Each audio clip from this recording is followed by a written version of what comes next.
Tinubu, Agbero's and Lagos elections, the uncomfortable truth. I'm Ojiko Helen and welcome to In Focus.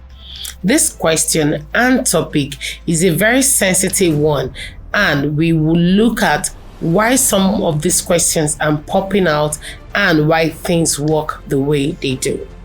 One question that refuses to go away is, what exactly was Bola Tinubu's role in Lagos Agbero system and how did it affect elections in Lagos State? Let's deal with facts, not fear, not party loyalty, and definitely not social media insults. First of all, what is Agbero system? If you are a yellow bus driver in Lagos, you might be confronted by people asking you for money at the bus stop. They are called Agbero. And as a bus driver, if you refuse to pay an Agbero person, this is what you get. In simple English, Agberos are transport touts, originally helpers to motor parks who evolved into powerful unions, controlling parks, levies, and sometimes violence. Over time, this system became institutionalized under bodies like the National Union of Road Transport Workers. This did not start with Tinubu. It started decades earlier in colonial era Lagos, in unemployment and in urban chaos. But history didn't stop before 1999. Now let's talk about the Tinubu era from 1999 to 2007 and what changed. When Bola Ahmed Tinubu became governor in 1999, Lagos had weak policing, massive youth unemployment, violent control of motor parks, and daily clashes among tout factions. Tinubu faced a choice every Lagos state governor would face, and that is confront the Agberos violently or manage them politically. He chose management. Tinubu chose management. Now, let me tell you how Tinubu managed the Agberos. Number one, through political incorporation, not elimination. So instead of dismantling the Agbero structure, Tinubu administrations recognized transport unions, regulated their leadership, used them as informal order managers, and integrated them into local political network. In Nigerian term, there is a saying which states, if you can't scatter them, structure them. And that is exactly what Bola Ahmed Tinubu did, which in turn reduced open street wars, although temporarily, but it came at a cost. Number two, from street touts to political machines. Under this arrangement, Agbero leaders gained protections, motor park became political territories, union loyalty became electoral currencies, and by the mid-20s, transport unions were no longer neutral, they were political. The election consequences in Lagos. Now, this is where the problem begins with. Number one, the election day intimidation. Across multiple election circles in Lagos, motor parks doubled as voter suppression zones.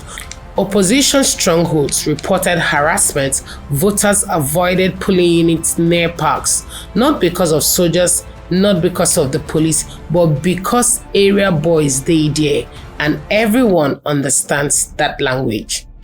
Number two, mobilization for politics, not civic duty. Agbero networks became ready-made foot soldiers, crowd mobilizers, enforcers of party dominance. If democracy is about free choice, then intimidation poisons it. No ballot box needs to be snatched when fear does the work.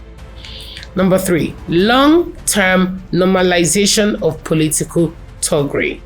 Once political actors realize violence works, they repeat it over and over again. Successful Lagos elections inherited this structure. Regardless of who was the governor, Tinubu did not invent election violence, but his era normalized the political usefulness of Agbero networks, and that is the key point.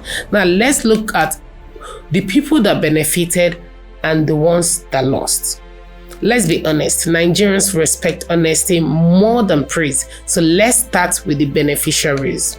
Political elites who gained control of grassroots muscles benefited from this. Union leaders who became untouchable benefited from this.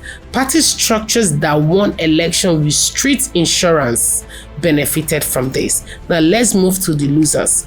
Ordinary Lagos voters, young people trapped in talk culture, democracy itself lost to this. If elections require fair management, then votes are no longer fully free. Another question that lingers in people's mind is, did Tinubu intend this outcome? There is no evidence Tinubu publicly ordered election violence, but leadership is not only about intent, it is about system created and sustained. When informal power is rewarded, it grows. When violence is tolerated, it evolves. Now let's get to the big picture that most people don't see. The Tinubu's Agbero strategy, did it reduce chaos short term? Positive. Did it help political stability for incumbents? Positive. But did it entrench informal violence? Negative. Did it weaken electoral credibility? In other words, negative. It solved today's problem by creating tomorrow's crisis. Let's move to the classic Nigerian governance and the question that accompanies that is, can this system end? Not easily, because Agberoism now feeds on youth unemployment, political patronage, weak law enforcement, and until elections stop rewarding intimidation, the system cannot survive. Because in Nigeria, what works will always be repeated. Now to our final clarity, and the questions are, did Tinubu create Agberos? No. Did it eliminate them? No. Did it political management of Agbero straighten a system that later harmed Nigerian election? Yes. That is so positive. It's a yes for that. That is not an insult, although it is the history. It is an history. And history do not belong to APC or PDP or any political party for that matter. It belongs to the truth. This is Copper News, where clarity defeats propaganda. So stay tuned.